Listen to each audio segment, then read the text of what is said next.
Hello. In the previous video, we had discussed about conditions and warranties. Condition मतलब वो शर्तें जो किसी भी कॉन्ट्रैक्ट के लिए बहुत ज़रूरी हैं सेल ऑफ गुड्स में, और वारंटी वो stipulation which is collateral to the main contract. तो आज हम implied conditions and implied warranty पे चर्चा करेंगे.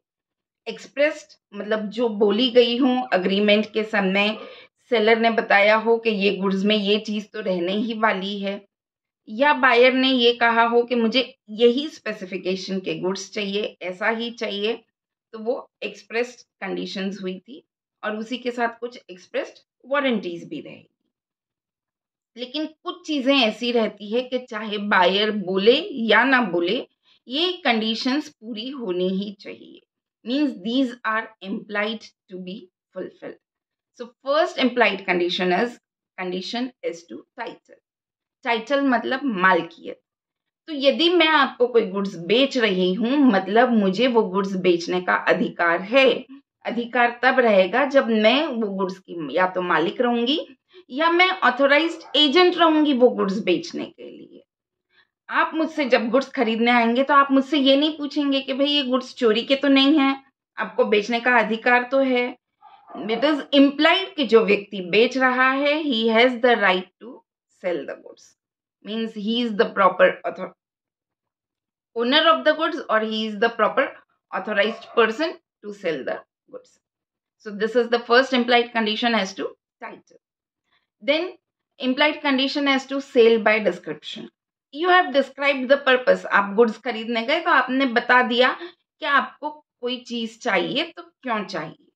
You have explained to the seller कि मुझे ये चीज लेनी है और मुझे इस पर्पस के लिए लेनी है. Suppose you want some plastic and you want to stitch raincoat.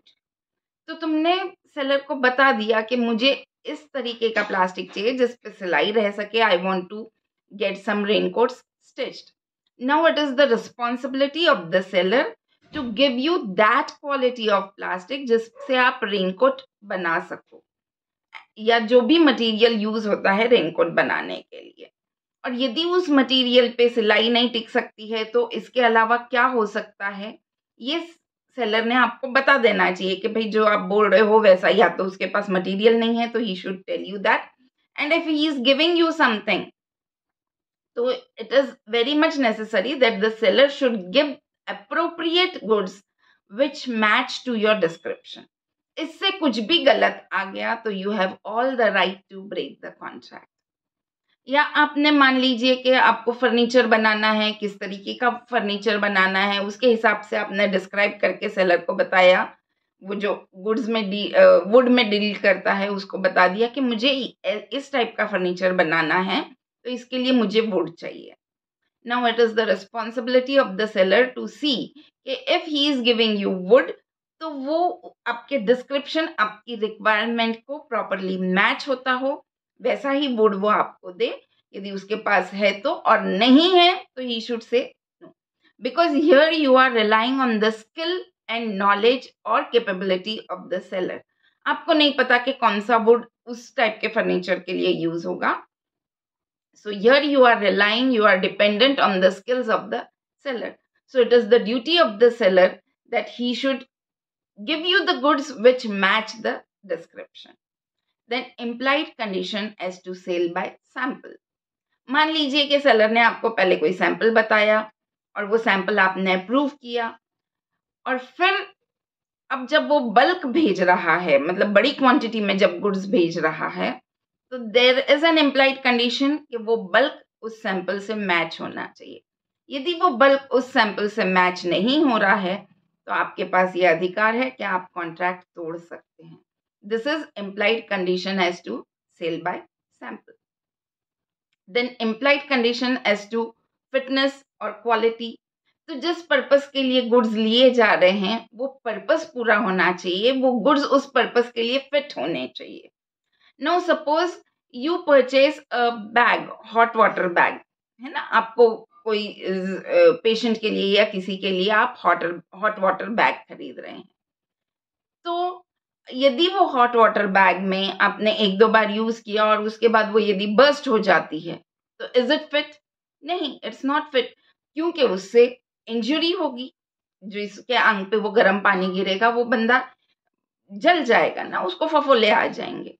तो in this situation also you have the right to break the contract if the goods supplied by the seller are not fit or of good quality. Then implied condition as to sale of implied condition as to wholesomeness. Wholesomeness मतलब generally wholesomeness is related to the things which are edible. खाने पीने की चीजों से related wholesomeness की बात आती है। क्या आपने किसी नाश्ते वाले के यहाँ जाके नाश्ता जब ले रहे हैं आप, ब्रेकफास्ट या स्नैक्स, तो आप पूछते हैं कि ये सड़ा हुआ तो नहीं है, इसको खाने से मेरी तबीयत तो नहीं बिगड़ेगी, मैं बीमार तो नहीं पड़ जाऊंगा, मैं मर तो नहीं जाऊंगा? ऐसा आप कभी पूछते हैं? नहीं।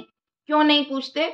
Because there is an implied condition as to wholesomeness, कि जो चीजें आपको आप खरीद रहे हो वो खाने योग्य हैं, वो पीने योग्य हैं, तो ही वो सेलर बेच सकता है। यदि वो खाने पीने योग्य नहीं है तो सेलर नहीं बेच सकता। मतलब आपने नहीं पूछा तो सेलर ये नहीं बोलेगा तुमने पूछा नहीं था कि खाने पीने योग्य है या नहीं, तुम पूछते तो मैं बता देता कि नहीं है, खाने लायक नहीं है, मत लो।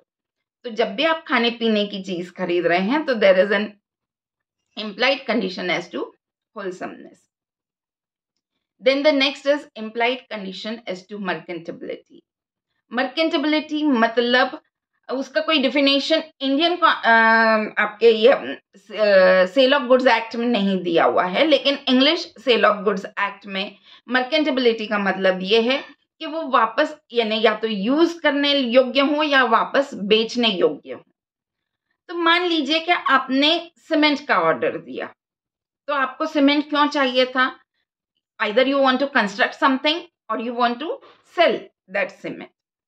अब वो सीमेंट को यदि पानी लग गया तो क्या कंडीशन रहेगी? वो पत्थर जैसा कड़क बन जाएगा। Now you can not use it for the construction also and you can not use it to sell it also. So here the implied condition as to merchantability miss हो रहा है, so you have the right to break the contract. So these are some implied conditions which even if you don't ask for, it is the duty of the seller to see that these conditions are fulfilled. I hope this topic related to implied conditions is understood to you. Implied warranties अगले video में discuss करेंगे. Till then, stay tuned. Happy learning. Bye bye.